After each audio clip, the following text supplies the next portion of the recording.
The burnt offering, if you translate the Hebrew, probably a better translation of that is ascension offering. Ascension. And man, I tell you what, by not hearing that in English, we miss out on so much. It's all right there. The very description of it is this ascension. And the fact that the sacrifice is burned turns into smoke and then rises up as a pleasing aroma in the Lord's nostrils. When you come to understand that symbolism, like I know we've talked about this in previous episodes, but where else do we see smoke in the Old Testament? Well, the Holy Spirit, God's presence was with Israel as a pillar of smoke by day and fire by night. That's not two different pillars. It's one pillar that looks different either in the daytime or in the nighttime. But the Spirit here is signified in this smoke. And so as the sacrifice comes, the offerer comes, he or she offers the sacrifice. And by placing his hands upon the sacrifice symbolizes a transfer of sin and in effect, a kind of a transfer of identity, so that this animal becomes a vicar, a stand-in. And as that animal dies, it symbolizes the death to sin. But then as the animal in death turns into smoke and rises, it's a symbol of death and resurrection. And then that smoke rises to go ascend to be with the Lord.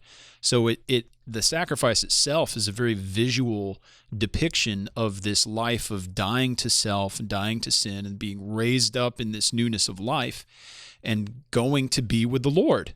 Yes. And Yes. that's the beautiful thing. That's what, in our union with Christ, we died on the cross with him.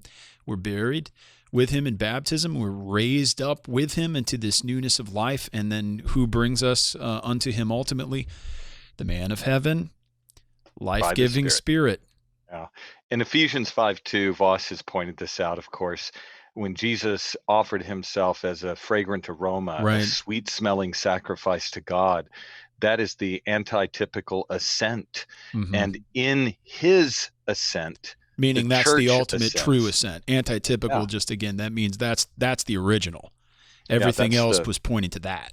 Yeah, that's what the pre-enactments are symbolizing and anticipating. Yeah.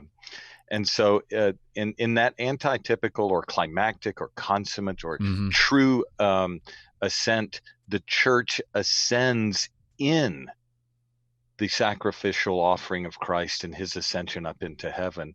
And that really does help us see how, in a manner parallel to what we're saying about entering into the temple, entrance into the archetypal heavenly temple is not possible under the law, because the law is operating in terms of earthly regulations that apply to an earthly tabernacle or temple. And these ascension offerings bring about an entrance into the presence of God in a symbolic way that ascends up into his presence in that earthly temple.